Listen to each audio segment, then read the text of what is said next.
Assalamualaikum warahmatullahi wabarakatuh. Bagaimana kabarnya teman-teman semua? Semoga kita selalu dalam keadaan sehat walafiat dan selalu dalam lindungan Allah Subhanahu wa taala. Baiklah, di sini kami dari kelompok 1, kami akan mempresentasikan hasil diskusi kami pada mata kuliah perancangan dan pengembangan kurikulum bagian ruang kolaborasi topik 6. Tapi sebelumnya izinkan kami untuk memperkenalkan anggota dari kelompok kami.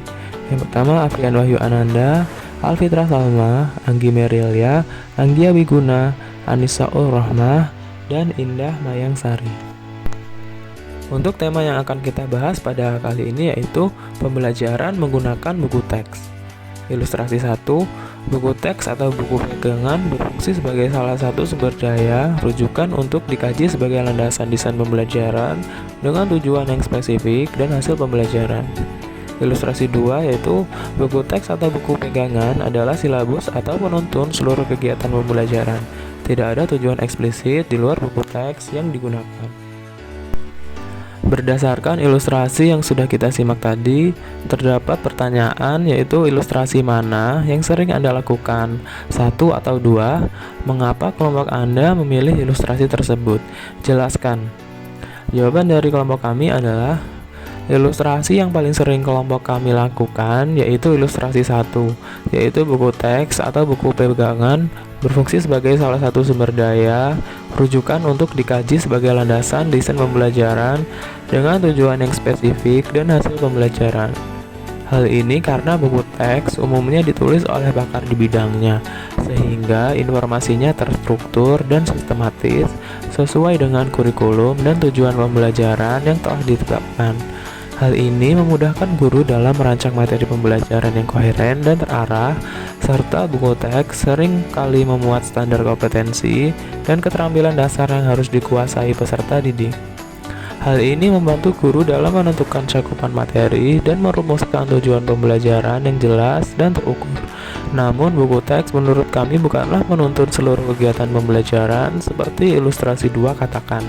Guru perlu mempertimbangkan berbagai sumber lain dalam melakukan kegiatan pembelajaran, khususnya memilih sumber belajar, seperti jurnal ilmiah, artikel berita, dan sumber belajar online. Hal ini bertujuan untuk menciptakan pembelajaran yang lebih bermakna bagi peserta didik. Selain itu, sumber belajar juga dapat berasal dari benda, alat, orang, ataupun tempat yang dapat dimanfaatkan oleh guru dalam pembelajaran. Pertanyaan selanjutnya, ilustrasi mana yang menurut Anda cocok dan sesuai untuk peserta didik kekinian? Jelaskan. Jawaban dari kami adalah ilustrasi yang cocok dengan peserta didik di masa kini menurut kami yaitu ilustrasi 1, karena penggunaan buku teks sebagai salah satu sumber belajar dapat membantu guru untuk mendesain pembelajaran yang spesifik dan sesuai dengan tujuan pembelajaran yang ingin dicapai. Adapun tujuan pembelajaran disusun dengan mempertimbangkan karakteristik peserta didik, gaya belajar, minat, bakat, dan tingkat kemampuan peserta didik.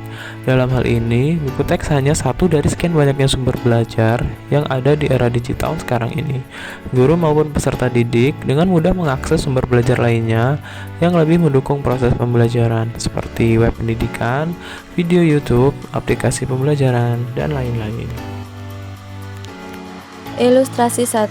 Hasil belajar yang diinginkan membutuhkan penilaian unjuk kerja yang bersumber dari keilmuan sebagai konten buku teks. Ilustrasi 2. Penilaian terdiri dari teks pengetahuan, sikap, dan keterampilan yang ada pada buku pegangan dan mungkin terpisah lembar kerja peserta didik namun masih terkait erat konten buku teks. Ilustrasi mana yang sering Anda lakukan? 1 atau 2, dan mengapa kelompok Anda memilih ilustrasi tersebut? Jelaskan. Pertanyaan nomor 1. Ilustrasi mana yang sering Anda lakukan? 1 atau 2, dan mengapa kelompok Anda memilih ilustrasi tersebut? Jelaskan. Ilustrasi yang kelompok kami pilih yaitu ilustrasi 2 karena penilaian peserta didik harus berkesinambungan antara pengetahuan, sikap, dan keterampilan. Karena kita guru hanya melihat penilaian siswa hanya dari keilmuan saja, maka akan terjadi kesenjangan prestasi antar peserta didik lainnya. Dalam hal ini, penilaian harus memberikan gambaran yang utuh tentang perkembangan peserta didik Penilaian yang komprehensif yang mencakup pengetahuan, sikap, dan keterampilan dan mungkin guru untuk memahami peserta didik secara menyeluruh dan mengidentifikasi kekuatan dan kelemahan, perkembangan sosial, gaya belajar, minat, dan bakat yang dimiliki oleh setiap peserta didik. Pertanyaan kedua, ilustrasi mana yang menurut Anda cocok dan sesuai untuk peserta didik kekinian? Jelaskan. Ilustrasi yang menurut kami cocok di masa kini yaitu ilustrasi 2, karena ilustrasi 2 relevan dengan kondisi pembelajaran saat ini yang menekankan profil pelajar Pancasila. Di masa kurikulum merdeka saat ini, siswa tidak hanya dinilai berdasarkan aspek pengetahuan saja, tetapi juga dinilai secara sikap dan karakter yang mencerminkan manusia Pancasila. Selain itu, dengan penilaian yang berkesinambungan, guru dapat mengetahui hal-hal yang mungkin siswa kuasai selain dari aspek pengetahuannya. Hal ini mencerminkan pembelajaran masa kini yang berpusat pada peserta didik. Ilustrasi 1. Buku teks digunakan untuk mengungkap, menyoroti, dan mengeksplorasi pertanyaan-pertanyaan yang penting dan tantangan keilmuan yang mendukung kinerja inti dalam subjek. Lalu ilustrasi 2, tugas peserta didik adalah mengetahui apa yang ada di dalam teks. Pertanyaan penting dan tujuan serta kinerja belajar terdapat dalamnya, sehingga buku teks merupakan panduan membaca, diskusi, dan pertanyaan hingga akhir. Pertanyaannya, ilustrasi manakah yang sering Anda lakukan, 1 atau 2, dan mengapa kelompok Anda memilih ilustrasi tersebut? Jelaskan. Ilustrasi yang kami pilih adalah ilustrasi 1 karena pada pendidikan di era sekarang guru maupun murid tidak berpatokan pada satu sumber belajar saja, melainkan guru dan murid dibebaskan untuk mencari sumber-sumber belajar lainnya yang mendukung kegiatan pembelajaran. Selain itu, buku teks bukan satu-satunya sumber belajar yang dapat guru dan siswa dapatkan, karena dari pengalaman kami sebagai mahasiswa PPL, ketika siswa kesulitan menjawab suatu pertanyaan, siswa akan mencari jawaban tersebut di internet. Lalu, pertanyaan yang selanjutnya, ilustrasi mana yang menurut Anda cocok dan sesuai dengan peserta didik kekinian? Jelaskan. Ilustrasi yang menurut kami cocok untuk masa kekinian adalah ilustrasi 1, karena peserta didik itu memiliki latar belakang gaya belajar yang berbeda, sehingga peserta didik dibebaskan untuk mencari sumber belajar apapun yang cocok dengan gaya belajar mereka. Peserta didik cenderung lebih tertarik untuk menemukan informasi pengetahuan di internet karena mudah diakses dan memiliki banyak tampilan yang menarik. Ilustrasi 1. Buku teks tidak digunakan berdasarkan urutan penomoran, karena urutan membaca buku teks berdasarkan urutan tujuan pembelajaran yang diinginkan. Lalu ilustrasi 2, teks dibaca dan dimanfaatkan berdasarkan urutan penomorannya. Pertanyaannya, ilustrasi mana yang sering Anda lakukan, 1 atau 2, dan mengapa kelompok Anda memilih ilustrasi tersebut? Jelaskan.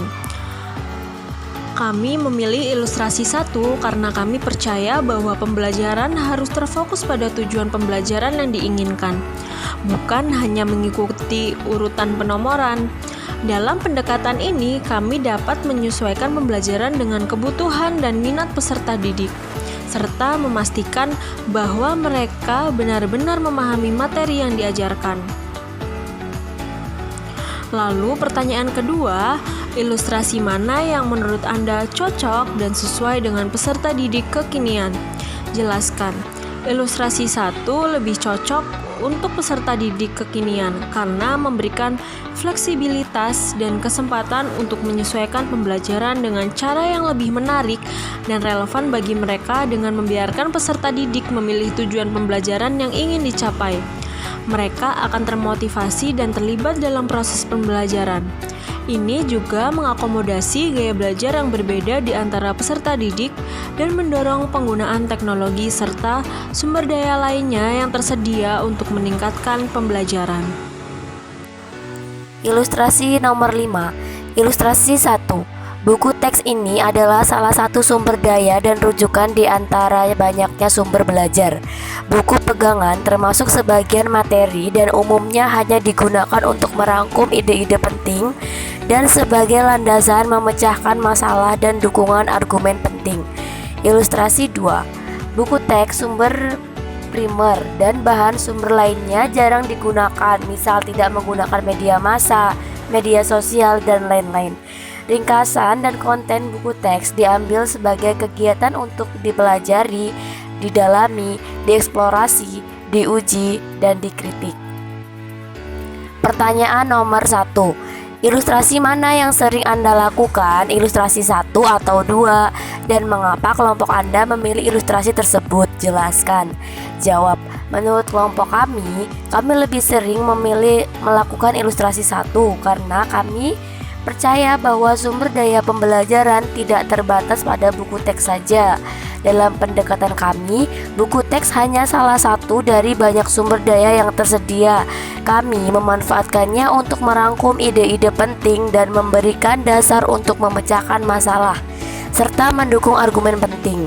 Namun, kami juga menggunakan sumber belajar lain seperti media massa, media sosial, dan sumber daya daring lainnya untuk memperkaya pembelajaran dan memberikan sudut pandang yang beragam.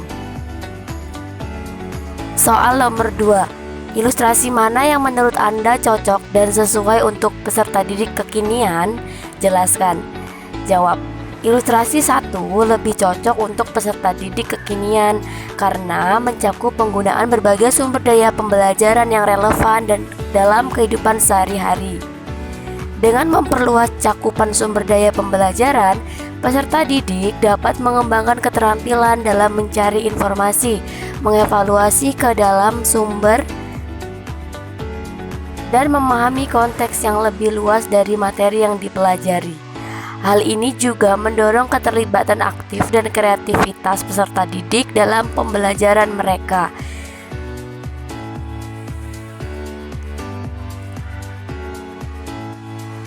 Hal ini juga mendorong keterlibatan aktif dan kreativitas peserta didik dalam pembelajaran mereka sesuai dengan tuntutan zaman yang terus berubah.